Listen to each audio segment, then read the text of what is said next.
This podcast is brought to you by Australia's LGBTQIA+ community media organisation, Joy.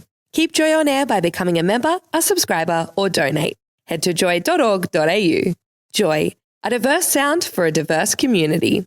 And we have a marvellous guest. We have, which is, I couldn't actually see our guest out the corner of my eye because I've gone blind from the sparkly top that he is actually wearing. Chris Stefano is in the studio with us, and we're going to be talking all about his brand new single and what he does for outside of music. What a great name, Chris Stefano. I feel like that's a name that if you want to market a name in the big lights, that's what I'll be, the name I'll be choosing. Hopefully he'll be wearing the top that he's wearing right now because it's blinding. Keep up with all the Joy Weekly antics via Instagram. Follow the boys at Joy949Weekly. It's about damn time. It is Joy Weekly. Joel and Dave and Anfanelli's here as well. Tonight we are joined by singer, songwriter, actor and dancer. What a CV. Chris Stefano. A week ago he released his single Like a Page, which is a song with a powerful message about surviving abuse and finding your vibe tribe who will dance with you through the rain. Chris Stefano, welcome to Joy Weekly. Oh my gosh, Joey, thank you so much for having me, Joel and Dave. Yes, I'm so excited to be here. Our absolute pleasure. I thought Chris was about to forget my name there for a second. No, I'm not going to forget your name. Your new single, Like a Page, which will be playing in only a few minutes' time, is out right now. Can you share us the inspiration behind this song? The inspiration behind this song is that for most of my life, I was a people pleaser and someone that just always did whatever everyone else wanted. And I copped a fair bit of abuse, narcissistic abuse, I guess from those kind of people that they just hurt you over and over again. And I felt like this was an opportunity for me to write a song where I could empower people, where I could make people feel like, you know, they listen to the song and they think they can get through it and they can be stronger, better, and strive to become a better version of themselves. I like that because that sort of leads into what my next question was, is what do you hope that this song resonates with listeners to help them navigate through their own challenges? I feel that because, you know, there's a lot of times when people are abused and they're made to feel like really like weak. Mm-hmm. Like there's people that can do horrible things to other people and get away with it. And I think that like, it's like this song, I talk about like rising from the ashes and becoming like a stronger version of yourself. And I'm saying to them like, you know, you can't fool me once, can't fool me twice kind of thing. It won't happen again. Not again, my friend. Yeah.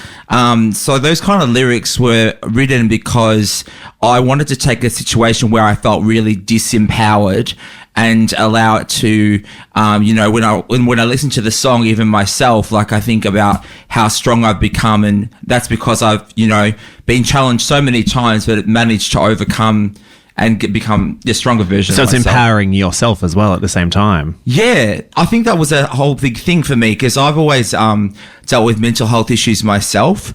And yeah, I was diagnosed with bipolar disorder when I was quite young, and I felt like about 10 years ago, like I had a lot of people that were so-called friends, but they only liked me for the happy version of myself. And I think that they were always just there to party with me and that kind of thing, but they didn't like me from my vulnerable side. Yeah. And I think that this song is kind of like showing that it's okay to have all kind of sides to yourself. And like, I say I won't be like a page in your novel. It's like I'm not disposable. Like I'm not just someone that you can just be friends with 1 minute and the next minute it's not. Like turning the page. Well, all sides of you, Chris, here at Joy Weekly are loved. All sides of you. Oh, I'm loving, like for our listeners, I mentioned it before, like this sparkly top that you've got on, and I just realised your nails as well, and they are fabulous. So. Oh, thank you so much. I kind of the reason why I'm a very eccentric person, and I think that like. For me, like I do these things to, I guess that I have he, him pronouns. I identify as a man, but at the same time, like I don't mind dipping into my femininity, like getting my nails done or getting my tan done or lashes done or whatever I feel like that makes me feel like me. Yeah. And I think that like, you know, for a long time, like I guess that like men have been genderfied where they can't express themselves in different ways of being feminine because they're too scared it won't be masculine enough. Yeah. And even in the gay community as well, like sometimes like in the history of time, like you know, it's sometimes looked down upon, like being too feminine or too gay. Yeah. But yeah. So, well, we mentioned it in the intro. You're a singer, songwriter, actor, dancer. Like, is this music and songs and doing that? Is it how you express yourself, or is it how you get what you're feeling inside out? Yeah, I feel that, like, you know, like having bipolar disorder, I've experienced extreme states. So I've experienced really high highs and really low lows. And I funnel that into my creative vision and my creative outlets. And I think that, like, for me, it's so important. Like, I think mental health and the creative arts go hand in hand. Often, like, you know, I've worked in a hospital before in the psychiatric unit where I've been around so many people that can play the guitar, that can sing and that can dance. And there's actually, like, a lot of talented people that, you know, if you have mental health issues, it's really important to have a creative outlet so that you feel grounded and you feel like you've got something. It doesn't even matter if you don't finish it. You know what I mean? They say that music and stuff like that is a powerful tool in terms of people who are not just in everyday life, but people who are struggling with their mental health and stuff like that. It can be a very uplifting point in their life to be able just to creatively be in playing an instrument or singing or something like that. It really does help with your own mental state. It does. And, you know, music is the universal language, and, like, everyone, you know, I used to do when I was working in the hospital, I used to do a dance group where I used to get people up and dance to music. Great. Because, like, a lot of people were just sitting there and they were quite depressed and they were in a really bad state in their life. And it's funny, when you turn on the music, some people are very shy and they don't want to dance at first because they haven't had anything to drink, or they feel like they don't have any confidence, and then they all get up and dance in the end. And I think that, like, you know, music and the arts is, like, something that's so important to human culture, because, like, you know, you've often got, you know, stars that come around the globe and they come and visit and they perform and they do shows, and there's a lot of the time, like, I just wanted it to be that with my music, I wanted it to be that people listen to it, and if they're going through a tough time, they can say, actually, I'm fierce, I'm strong, I can get through this, I can do it. Yeah, absolutely. And feel empowered. Correct, yeah. We're talking to singer-songwriter Chris Stefano right here on Joy Weekly. Now, the concept of having a supportive vibe tribe, so to speak, could you expand on the importance of surrounding oneself with, like, positive influences and how it relates to mental health and your growth of yourself? So for a long time in my life, I think I surrounded myself with the wrong people. And I think that we are, as humans, compatible with other people. And it's important to surround yourself with like-minded people. Like here at Joy, you might be surrounded by other like-minded people who all like to do creative things when it comes to radio. And so when it comes to, like, you know, friendships, like, you have to have mutual friendships where you're both giving, but it's also okay to disagree and also, like, learn from each other and grow together and that kind of thing. But when you're disagreeing, like, constantly with someone, they're not the person for you. And I think that, like, some people kind of try to trick themselves into thinking, oh, this person should be my friend because we've had history together. Wrong. Because just because you've had history doesn't mean that you need to be friends with someone that isn't supportive of you. You need to add to each other's life, and the ability to reach down and pick up friends and then vice versa. Like, that's such a, like, you're talking about vibe tribe. Yeah. Like, that's the way I coined vibe tribe because I believe that we all vibrate at a certain frequency, and if we meet people that are, like, you know, in a similar way, like, they become your tribe. And if you find your vibe tribe, it's so important in life to find good people that are positive around you, because you support each other. And if you got people around you that are constantly critiquing you and putting you down, it's just a drainer. A drainer. Absolutely. Yes. That's it, Dave. A Debbie drainer. Downer. Debbie. A real big Debbie Downer. Now, I want to ask you about this term love bombing that's mentioned in your debut single. Can you explain what the term means and how it relates to the themes explored in your song? Yeah, so I've done a bit of a Taylor Swift, and, you know, some of the lyrics are relating to past lovers. So for me, love bombing is when someone comes into your life and they say you're beautiful, you're amazing, you're a superstar, and they bomb you with all this good stuff, and you think that they're really nice and they're really amazing, but then as time goes on, once they've got you hooked, then they can do whatever they want to you, and they treat you really badly. Oh. So they treat you really badly, but because you remember the love bombing at the start and it was also good, you think that they're meant to stay in your life, and so you continue in the relationship. Wish I had known this in my 20s.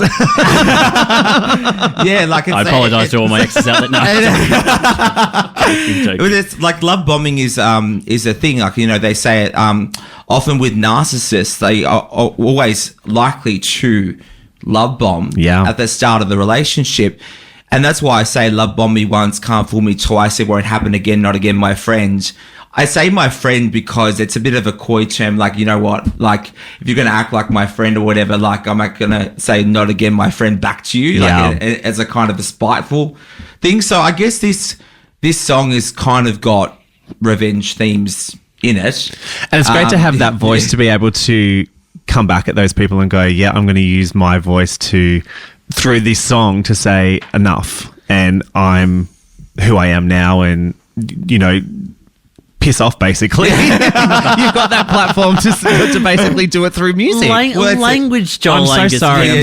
Sorry. I've been trying to think about my language too, but I think that, like, you know, at the same time as well, like, I often say to people as well, like, when someone isn't your person and when they're not in your tribe, block them, delete them, get rid of them. A lot of people really struggle to do this. I find, like, I work in mental health and I've met many people over the years, and it's really hard for a lot of people to block someone because they were once good to them. Yeah. But it's really important because usually what they do is they have like a narcissistic supply. So they'll keep coming back to you and try to drain your empathy as much as they can before moving on. Yeah. So it's not a great place to be. Yeah. Now, if this conversation has been a little bit frustrating, or I don't know what the term I'm trying to say. Triggering. You can go to some fantastic organisations. There's so many out there. Headspace was mentioned, Beyond Blue, Lifeline, Switchboard. Joy 94.9's website own resource page. Yes, has its own resource page. But please feel free to go to there. Now, Joel's got this very unique game, original game. It's called This or That. It's only heard here on Joy 94.9. Correct. Nowhere else. Bit of that. We want you to hang around and play this game with us. Can you do that? Is that a little invite? Absolutely. It'd be funny if Chris is absolutely just walked out the studio. Oh my God. I'm just so grateful to be here, you guys. So yeah, I'm actually totally happy to stay for that. For sure. Would you be more happy if we just let our listeners listen to your brand new song? Oh, that would be so amazing. Here is the debut single from Chris Stefano. It is Like a Page.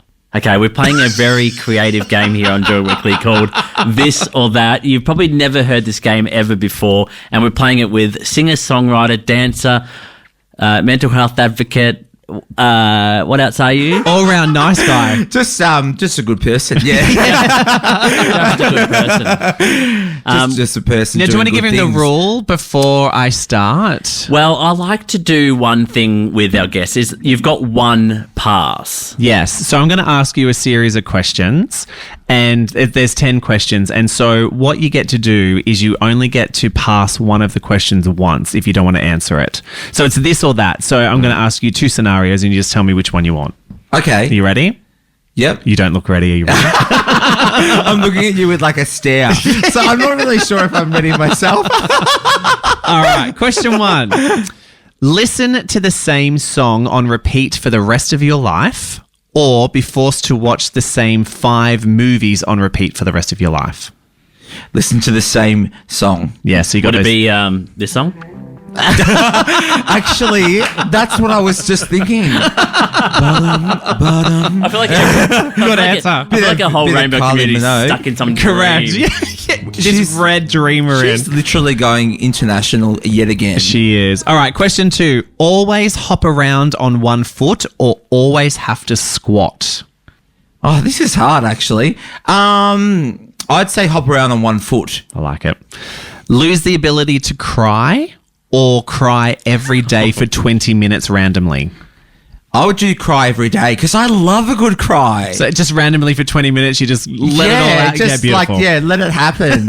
I would hate to never cry again. I'd feel like a robotic biatch. No, I think I know the answer to this question, but would you wear a green leprechaun hat every day or fairy wings every day? Fairy wings. Totally. When I was younger, I actually remember like I made them have a photo of me with Ariel, the Little Mermaid, instead of the genie from Aladdin, because they were forcing all the boys. They were forcing all the boys to do a photo with genie, and I said no. I want one with Ariel. Yeah. Tomato. Who knows? Question 5: have everyone you know be able to read the thoughts in your brain, or for everyone to know, everyone that you know have access to your phone history? Oh, definitely the phone history. Yeah. Thoughts, keep them to yourself. Yeah, you can look through the That would be bad, wouldn't it? If everybody knew what you were thinking. Absolutely. Question 6. That would be so scary. I could delve into Chris's thoughts right now. Who are these two people? I know. I'm thinking, but Question 6. Would you find a rat in your kitchen or prefer to have a roach in your bed? The rat. The roach in the bed. I hate when you get like an insect or something like that falls on your head, like a spider. I've had that happen, like a spider or something. Gross. Question 7. Get a paper cut every time you turn a page or bite your tongue every time you eat? Turn the page kind of sounds like my song. Yeah, I think that what was the second one? The second one was bite your tongue every time you eat. I think bite my tongue because you don't have to do it too hard. Ooh, I like it. Question 8. Have Celine Dion or Lady Gaga performed the soundtrack to your life? This is an easy one. Celine Dion or Lady Gaga. Gosh, that's so hard, actually. I'm going to say Lady Gaga. Yeah. Beautiful. Yeah. Question 9. Date someone with bad breath or bad manners? Oh, God, that's really hard. How big's the table in between you? 'Cause you might be able to put up with the bad Hang on, have I got a... No, like, it depends what the bad manners is. Like, if their bad manners is like that they were not a nice person, then... Go with the bad breath. I'm going to go with the bad breath. Yeah, that's a tricky one. Last question. Know when you're going to die or know how you're going to die? When? Because I can plan your life. Yeah. I love it. Good answer. Yeah. A little expiry date. Tricky. You did well. High five for that. Oh, these are tricky. Well done. That's it. You're done. Like, oh, wow. They're done. Oh. Easy. We've been doing a little bit of dad jokes early in the show. Chris, do you have a dad joke? Do you have a dad joke for us? Oh, here's one I prepared earlier. How cold was it this morning? I tried to catch some fog, but I missed. Oh my God. I reckon that's come from N from Nelly. That would be one of his bloody jokes. What Can you hear that in the background? I've got one here. What do you call a factory that makes okay products? A satisfactory. You're insane. Oh, Dad. Yeah. Would you like another one of mine? Is that what you're asking for? Yeah, go on. Go for it. Oh, Yep. God.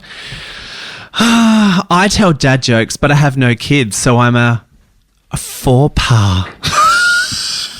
Faux pas? Wait, I'm like, I did not understand what you're talking about. Oh my God, I'm so that is stupid. such a Joel moment too. What did you say? Faux pas. A faux pas? I'm still lost. Oh, don't worry about me. Bloody hell. Oh, okay, Nelly, you got one? That Is is this teased. hello, You're hello. right. Okay. I was going to.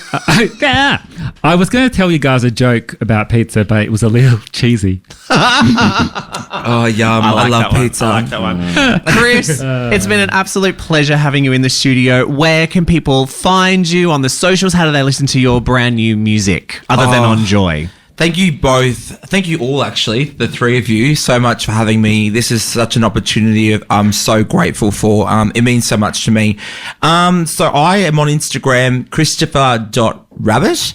The reason I'm rabbit is because I have a rabbit tattoo on the back of my head, and it's representative of my dad has called me rabbit since I was very little. and there's other things. And then you can find me on Spotify, Apple Music. If you hear my song, you can even Shazam it, which I Love thought it. was pretty cool. That's cool. And I was That's like, really cool. It's like, oh, that's interesting. That's nice.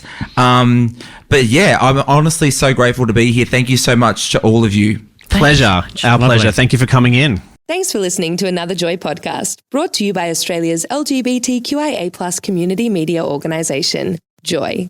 Help us keep Joy on air. Head to joy.org.au. Joy, a diverse sound for a diverse community.